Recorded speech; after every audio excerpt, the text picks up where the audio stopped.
Ok, boya malamu na tango ya Congo oyo eza pour nazala Papa Martin, mais Papa Martin aloba bien lingala te, donc tosala interview en français.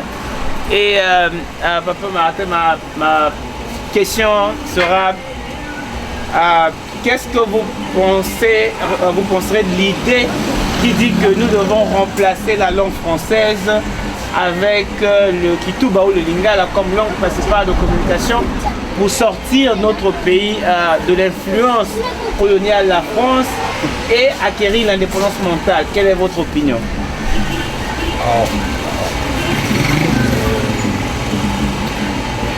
Nous avons deux langues vernaculaires, notamment le Lingala et le Kituba. Ça sont les langues véhiculaires. La langue officielle, c'est le français. Vous pensez que le français sans la colonisation, et la langue c'est un élément culturel, comme l'anglais, comme le chinois, comme l'espagnol, etc., comme toutes les autres langues. Bon, et quand vous parlez de la colonisation, est-ce que c'est sincèrement la langue qui fait que nous n'évoluons pas? Je dirais le développement d'un humain vient du cerveau. Oui. Et la réalité est que si nous ne développons pas, c'est qu'il y a un problème d'information. Parce que le développement, c'est l'information. Construire la route, c'est l'information. Oui. L'avion, c'est l'information. La voiture, ainsi de suite. Oui. Si nous ne développons pas, c'est qu'il y a un problème d'information. Oui. Et la réalité est que la langue française véhicule la majorité de l'information que nous consommons.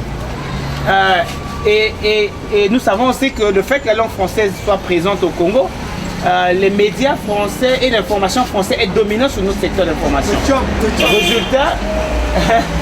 Résultat, nous ne sommes pas en train d'avancer. Et moi, je pense que le problème, c'est la langue, parce que cette langue-là nous donne une information qui n'est pas bonne. Qu'est-ce que vous dites? Non, moi je ne pense pas que ce soit un problème de la langue. Je crois que c'est un problème simplement de conscience.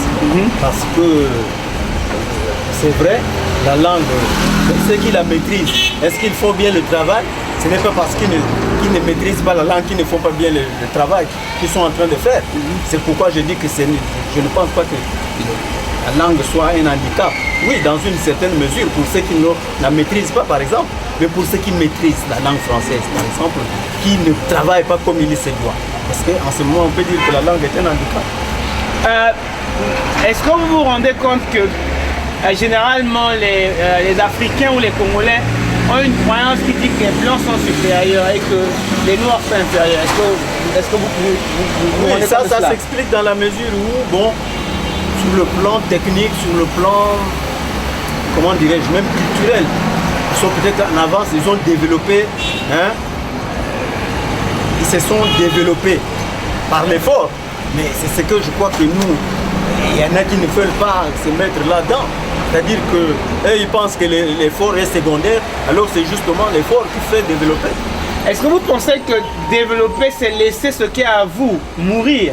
Ou en dessous, la preuve est que nos langues ne sont même pas enseignées à l'école, et il y a des millions de parents qui pensent que enseigner à nos langues, enseigner à leurs enfants nos langues, c'est un peu repartir en arrière. Donc ils veulent que leurs enfants ne parlent que français, par exemple. Est-ce que vous pensez que développer, c'est laisser ce qui est à soi mourir et s'accrocher à ce qui est aux autres?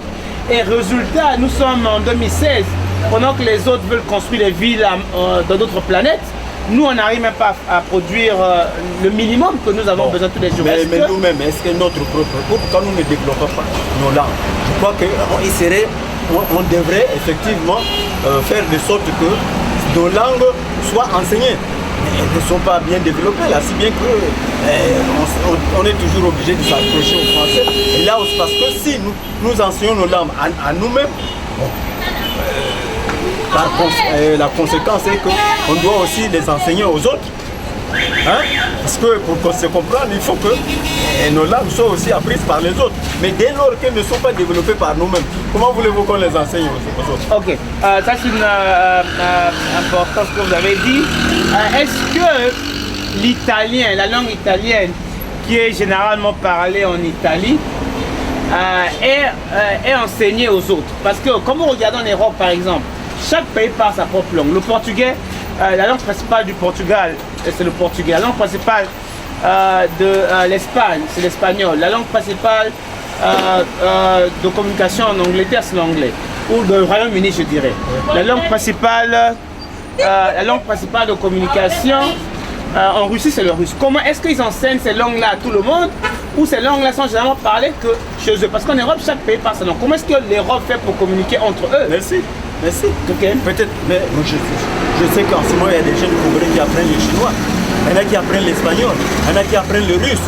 Et ça, c'est déjà un effort qui est fait pour apprendre ces langues-là aux autres. Mais oui, je dis, mais le fait ici, c'est qu'en Portugal, la langue principale de communication, c'est le portugais. Oui. La langue principale en Italie, c'est l'italien. Mais nous pouvons faire la même chose. Oui. Prendre une langue congolaise, la mettre langue principale de communication, oui, et faire comme l'Europe fait, par exemple. Parce que la réalité est que nos langues sont en train de mourir. Nous utilisons une langue étrangère qu'on appelle le français, mais on ne bénéficie pas de cette langue parce qu'on n'arrive pas à avancer.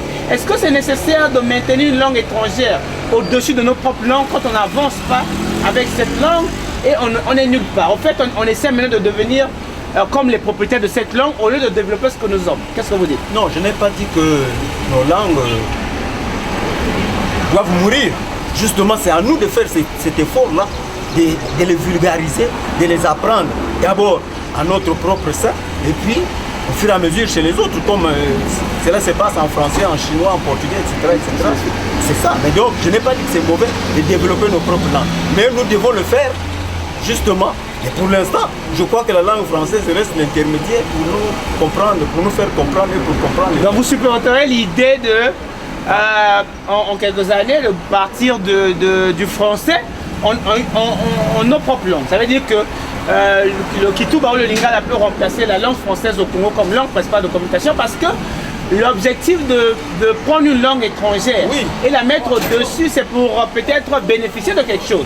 Maintenant, ça fait plus de 500 ans que nous parlons cette langue, ou 400 ans depuis l'esclavage, oui, ou 55 ans de soi-disant indépendance depuis qu'on est là, mais on n'arrive même pas à produire le lait de toilette qu'on utilise. Ou le truc, en fait, le dernier résultat du bac montre qu'on a eu que il n'y a que 10% des élèves qui ont eu le bac. Ça veut dire qu'il y a un problème de compréhension avec cette langue, et cette langue, on n'arrive pas à sortir de nos conditions avec cette langue. Ça veut dire qu'il n'y a pas un bénéfice en la maintenant, parce que c'est une langue étrangère qu'on donne beaucoup de valeur au lieu de valoriser notre propre langue. Qu'est-ce que vous dites? Bon, ça veut dire qu'à partir du français en une de nos propres langues, bon, pour l'indépendance mentale, et ainsi de suite. Je vous ai compris. Bon. Je ne sais pas si nos enfants ne réussissent pas parce qu'ils ne comprennent pas français. Je ne sais pas si c'est ça. Bon. Mais je dis que nous devons aussi effectivement prendre conscience que nos propres langues, nous devons les vulgariser, les développer. Peut-être qu'un jour, elle pourrait remplacer le français. Ça, je ne dis pas que nous ne devons pas développer nos... C'est justement, je m'en tiens aussi à cela, de sorte que nous commençons à développer nos langues. Il faut qu'on le fasse. Peut-être un jour remplacer le français. Mais pour l'instant, je pense que nous devons nous en tenir à ce que nous sommes. Jusqu'au moment où ces langues soient développées. Très important, ça c'est Papa Martin dans Tango ya Congo. Donc je disais, ça c'est Papa Martin à Tango ya Congo. Papa Martin, vous avez dit des choses très importantes.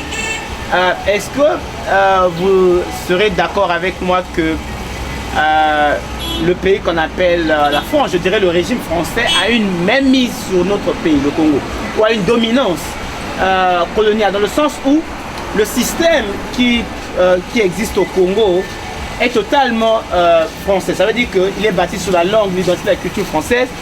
Notre économie dans leurs mains, ça veut dire que ce que nous consommons généralement, l'argent va là-bas, nos ressources naturelles comme le pétrole, le diamant dans leurs mains. Et vous verrez que généralement les Congolais commencent à brunir, ou pas commencent, brunissent, rosissent leur couleur de peau pour essayer de ressembler. Nos femmes qui ont leurs propres cheveux vont jusqu'au niveau d'acheter les cheveux des femmes européennes, mais c'est comme si elles étaient inférieures ou leurs cheveux étaient inférieurs. Et la télévision s'est remplie avec leur contenu, information et images. C'est comme si c'est une colonie qui continue parce que le système ne représente pas le propriétaire du pays, dans le sens où tout ce qui est au propriétaire du pays est en dessous et tout ce qui est colonial est standard. Et nous savons que l'humain c'est le montage et la langue française véhicule beaucoup d'informations. Est-ce que vous ne pensez pas que la langue française donne trop de pouvoir à la France sur le Congo et nous devons mettre fin à cette mainmise coloniale, parce que tout est colonial. Qu'est-ce que vous dites? Non, l'influence française, Oui, les parce Congolais que est tout à fait évidente. Ça, effectivement, depuis la colonisation, nous sommes acculturés. Donc l'effort que nous devons faire, c'est justement de sortir de cette acculturation. Comme vous avez dit, effectivement, en développant nos langues, je crois que petit à petit, de génération en génération, on finirait un jour peut-être par être libre. Sinon, l'influence de la France au Congo est tout à fait évidente. Elle est manifeste. Ok, ça c'est Papa Martin encore. Est-ce que vous vous rendez compte que presque tout le système au Congo bénéficie de la France et pas le Congo? Dans le sens où, sur le plan mental, tout est structuré par leur information, leur langue, leur identité, leur culture. Ce qu'on apprend à l'école, c'est écrit ou influencé par eux. Les films, les documentaires, l'information internationale, parce qu'on apprend les journalistes à travers le monde, africains, c'est eux, même local, parce que RFI est dominant ici, France 24. Le plan mental économique, nous avons. Est-ce que ça ne ressemble pas à une colonisation qui continue? Parce que nous restons en dessous sur tous les plans. Je parle de colonisation. Est-ce qu'on ne peut pas appeler ça une colonisation qui va? Parce qu'il n'y a rien qui représente le propriétaire du pays, tout représente le colonisateur, sur tous les aspects de notre vie. Moi, j'ai dit que tout à l'heure, je venais de dire que l'influence française est tout à fait manifeste dans notre pays. Donc n'importe comment, effectivement, dans notre pays, j'ai dit tout à l'heure que nous sommes acculturés par rapport, parce qu'on pense que bon, la meilleure peau c'est la peau blanche. C'est justement la culturation, parce que certainement dans nos mentalités, on a fait croire que ce qui est mieux, ce qui est bien, c'est la peau blanche. Et c'est la langue française qui véhicule ce genre de croyance. C'est ce que je dis. Oui. On est d'accord. Donc on est d'accord. Donc vous êtes d'accord que pour sortir de cet état d'esprit, parce que l'humain n'est que son mental, dans le sens où vos yeux envoient l'information dans le cerveau, vos oreilles envoient l'information dans le cerveau, ce que vous parlez sort du cerveau. L'humain que son mental, et le mental reçoit l'information par la langue, qui est un véhicule d'information. Et la langue française permet aux propriétaires de cette langue d'avoir même mis sur nos cerveaux. Et pour sortir de la croyance qu'ils nous ont mis dedans, qui nous paralyse et nous rend comme des moins humains, nous devons faire partie de cette langue. Vous êtes d'accord avec moi? Ça veut dire que peut-être pas immédiatement, parce que c'est impossible de le faire brusquement, mais on doit avoir un plan qui doit être là pour faire partie de cette langue. Vous êtes d'accord avec moi? Oui, parce qu'il est impossible de changer de but en blanc. Vous voyez, la mentalité. Bon, quand on dit par exemple, on doit changer de mentalité, ce n'est pas des buts en blanc. Parce que la personne qui a déjà des idées fixées dans son cerveau, c'est pas tout pour le transformer, il faut du temps. Donc il y a le facteur temps qui joue un rôle très important dans le changement de mentalité. Mais le plan doit être là. Oui. Très important. Ça, c'est Papa Martin. Est-ce que vous avez un mot de conclusion à dire à nos téléspectateurs?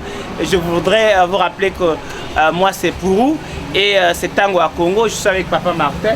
Est-ce que vous avez un mot en conclusion? Oui, en conclusion, disons qu'effectivement, la langue a une influence sur le comportement humain. Donc, lorsque nous nous exprimons en français, cela va de soi que nous avons acquis des mentalités françaises. Donc pour sortir de là, il faut absolument que nous fassions aussi un effort de façon qu'on puisse développer nos propres langues afin un jour peut-être de nous libérer progressivement de cette influence française. Très important, et aux téléspectateurs, prochainement nous allons encore parler. Merci.